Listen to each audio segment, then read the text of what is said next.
بسم الله الرحمن الرحيم. الحمد لله والصلاة والسلام على رسول الله وعلى آله وأصحابه ومن والاه. قال الله تبارك وتعالى: ورتل القرآن ترتيلا. صدق الله العظيم.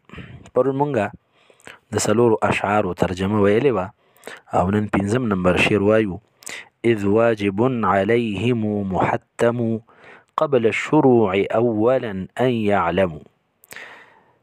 اذ ځکه واجب چې ضروري دي.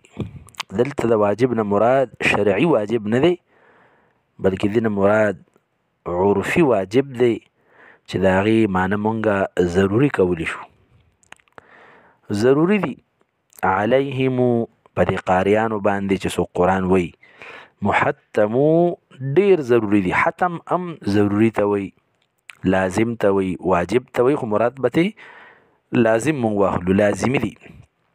قبل شروع د قرآن د شروع کېدو نه اولا اول مخکې د قرآن د شروع کېدو نه ان یعلمو چې دوی وپېژني، زده کړي دوی.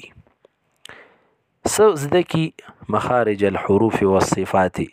د قرآن د شروع کېدو نه مخکې د حروف و مخارج زده کړي چې دا حرف د کوم ځای نه ادا کېږي، والصفات او د هغې صفات یاد کړي چې دا حرف نری دی، دا غټ دی، دا نرم دی، دا سخت دی.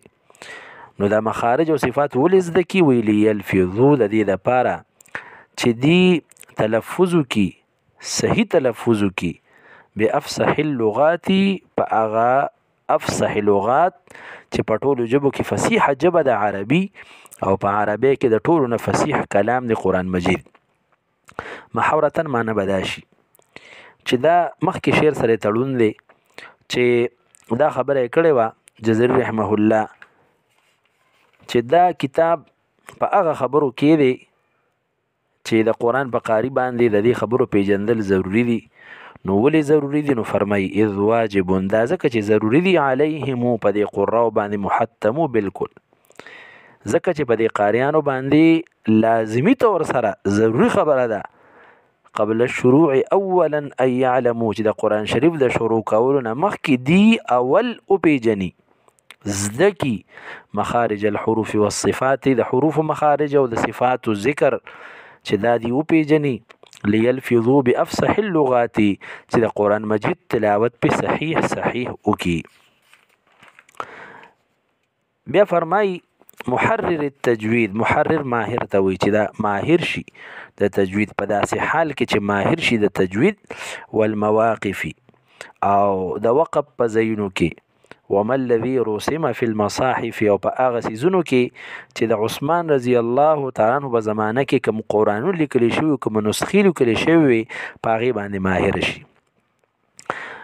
محاورتا معنی به دا شي محرر التجوید والمواقف، په دې حال کې چې د قاریان د قرآن مجید ویونکي دی ماهران شي د مخارج او د صفاتو، ځکه تجوید دا د څلورو شیزونو نه جوړ دی او هغې کې یو مخارج دي، یو صفات لازمه دي، یو صفات عارضه دي، او یو مشق کول دی د ماهر فی الفن استاد نه. نو په دې کې ماهر شي. والمواقف، او علم وقف کې چې وقف زه په کوم ځای وکم، په کوم ځای ونه کم، او څنګه وکم، څنګه ونه کم، او په هغه څه کې ماهر شي چې قرآن شریف کې کوم لیکل شوي دي چې ته رسم وایي. نو دا رسم نم دی خبر شي د عثمان رضی الله تعالی په زمانه کې کم لیکل شوي دي، یا د قرآن مجید چې کم لیکل دي چې د هغې نه د قرآن ویونکي د قاریان دا خبر شي. د څه شي نه خبر شي؟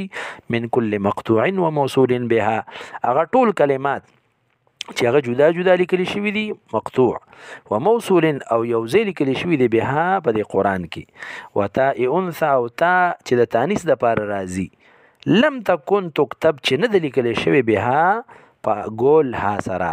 محاورتا معنی به دا شي من کل مقطوع و موصول بها، هر هغه کلمه چې قرآن کې مقطوع جدا لیکل شوی ده، لکه ان، لا، ان جدا دی، لا جدا ده، مقطوع ده. و موصول، او یو ځای لیکل شوی ده، مثلا الله حمزه لام زبر اللام الف زبر لا، اوس یو ځای لیکل شوی ده موصول بها کې اشاره قرآن ته ده. و تاء انثى، دقه شان په قرآن مجید کې بعضې تا هغه وي د تانیث، لکه رحمتون، یعنې وقف کو رحمه، لیکن کله امدا رحمت ته د اوږدې تا سرې لکه اولئک یرجون رحمت الله، کاف ها یا عین صاد ذکر رحمت ربک عبده زکریا. نو دلته کې اوس دا رحمت د اوږدې تا سره دی. نو جزري صاحب فرمایي وتا انثى او تا چې د تانیث ده لم تکن تكتب بها، خو نه د لیکل شوی په ګول ها سره، د تای تانیث سره نه د لیکل شوی. نو په رسم کې دا دوه خبرې پیژندل دي، د مقطوع او موصول کلماتو ذکر دا ان شاء الله د خپل باب را روان دي، او د مؤنث ته چې هغه د تانیث یعنی د ګول ته په شکل نه د لیکل شوی. وصلی الله تعالی علی خیر خلقه محمد و آله و اصحابه اجمعین.